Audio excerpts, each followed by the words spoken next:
Assalamualaikum warahmatullahi wabarakatuh. Perkenalkan, nama saya Batara Aldo Laksmana. Saya dari kelas 1B Kom Ilmu Komputer. NIM saya 14012500060. Di sini saya akan mempresentasikan materi tentang penggunaan dan penerapan algoritma. Oke, kita langsung saja ke materinya. Di sini ada pendahuluan. Konsep algoritma yaitu urutan langkah-langkah logis untuk menyelesaikan masalah secara sistematis. Algoritma berperan penting dalam pemrograman komputer dan kehidupan sehari-hari.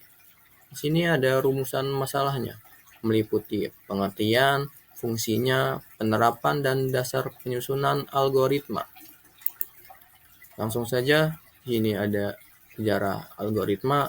Kata algoritma berasal dari nama seorang matematikawan Persia, yaitu Abu Ja'far Muhammad ibn al-Khawarizmi, yang dikenal sebagai Bapak Aljabar.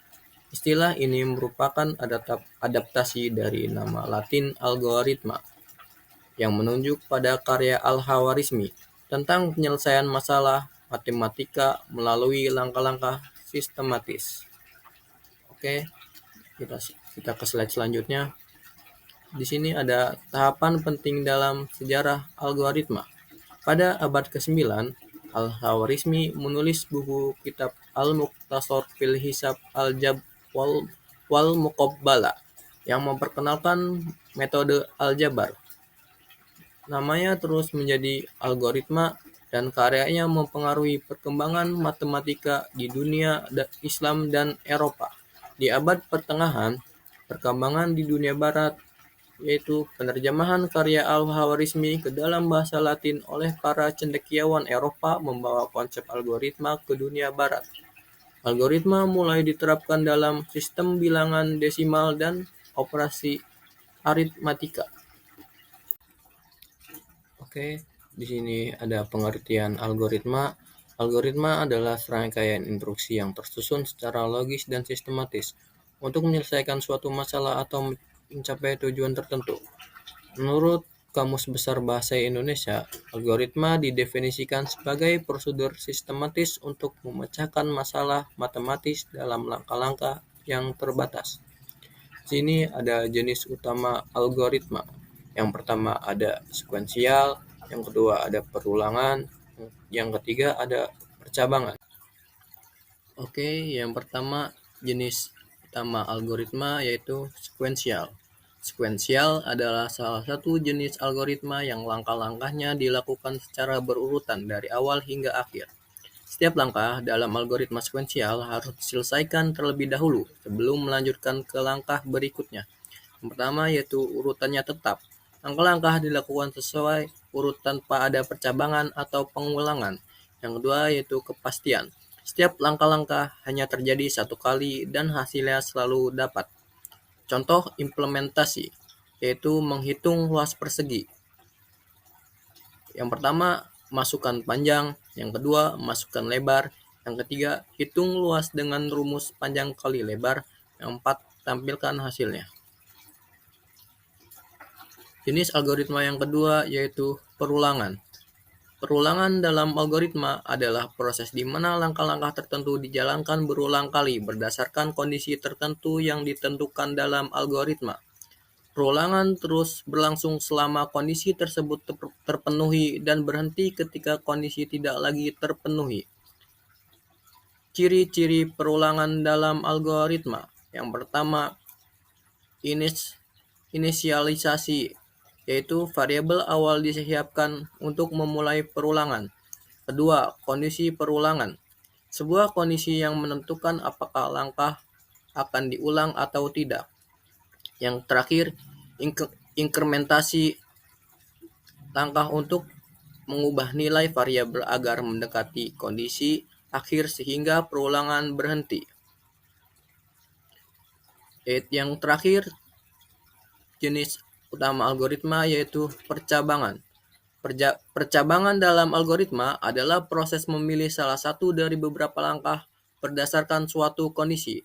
Percabangan membantu algoritma membuat keputusan yang sesuai dengan situasi. Di sini ada jenis-jenis percabangan. Yang pertama, percabangan tunggal.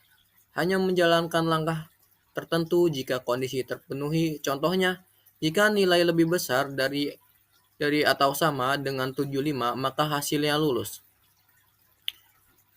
Yang kedua ada percabangan ganda. Memilih antara dua langkah tergantung apakah kondisi benar atau salah. Contohnya, jika nilai lebih besar dari atau sama dengan 75, hasilnya lulus. Jika tidak, hasilnya tidak lulus. Yang ketiga ada percabangan berantai.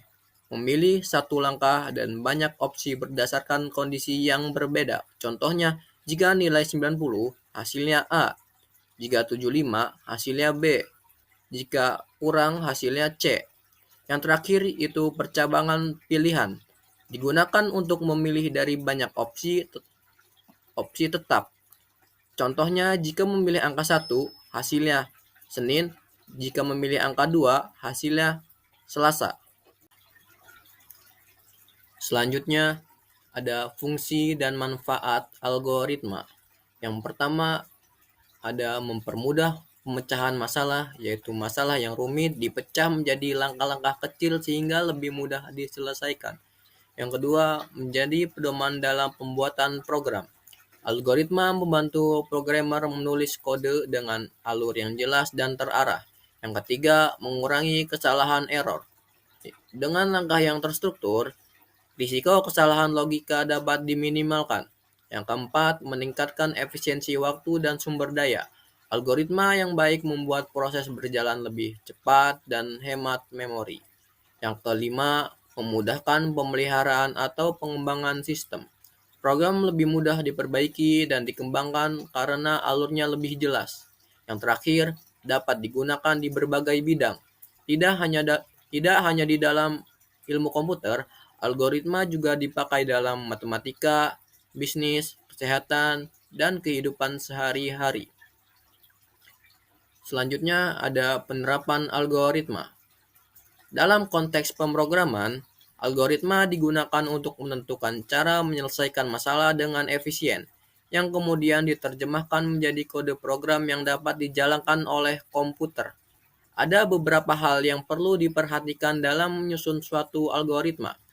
Menurut Donald E. Knuth dalam bentuknya, yang berjudul The Art of Computer Programming, ada 5 ciri penting yaitu sebagai berikut.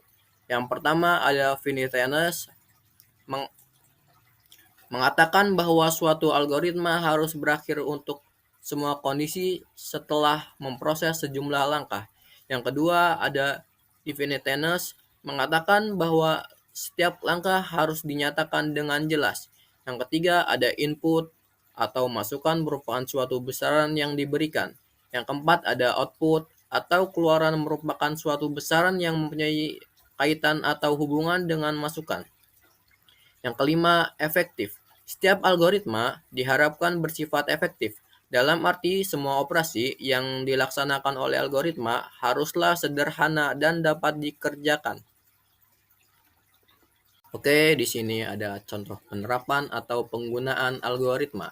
Yang pertama, contoh yaitu algoritma menonton bioskop. Kedua, algoritma membuat secangkir kopi. Yang pertama yaitu menonton bioskop. Yang pertama, mulai. Kedua, tentukan film yang ingin ditonton. Ketiga, cek jadwal dan jam tayangnya. Keempat, jika jadwal sesuai, maka lanjut ke langkah kelima. Jika tidak, bisa kembali ke langkah kedua. 8. Beli tiket online atau juga bisa di loketnya. 9. Datang ke bioskop sesuai tepat waktu.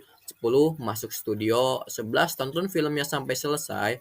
12. Keluar dari bioskop. 13 yaitu selesai. Contoh yang kedua yaitu algoritma membuat secangkir kopi. Yang pertama, mulai, siapkan gelas. Ketiga, masukkan 1 atau 2 sendok kopi ke dalam gelas. Keempat, tambahkan gula sesuai selera. 5. Panaskan air hingga mendidih. 6. Tuangkan air panas ke dalam gelas.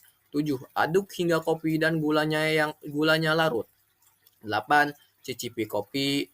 9. Jika rasa belum sesuai, bisa tambahkan gula atau air. B. Aduk kembali. 10. Sajikan kopi. 11. Yaitu selesai. Yang terakhir di sini ada kesimpulan. Kesimpulan algoritma adalah sekumpulan instruksi yang disusun secara sistematis dan logis untuk menyelesaikan suatu masalah atau mencapai suatu tujuan tertentu. Dalam ilmu komputer, algoritma merupakan sekumpulan instruksi yang ditulis dalam bahasa pemrograman untuk menyelesaikan suatu tugas atau menyelesaikan suatu masalah. Algoritma juga merupakan jenjang ilmu komputer. Algoritma adalah jantung ilmu komputer. Mungkin inilah yang bisa saya sampaikan. Jika ada kata-kata yang kurang dari saya, mohon maaf. Billahi taufiq wal hidayah. Wassalamualaikum warahmatullahi wabarakatuh.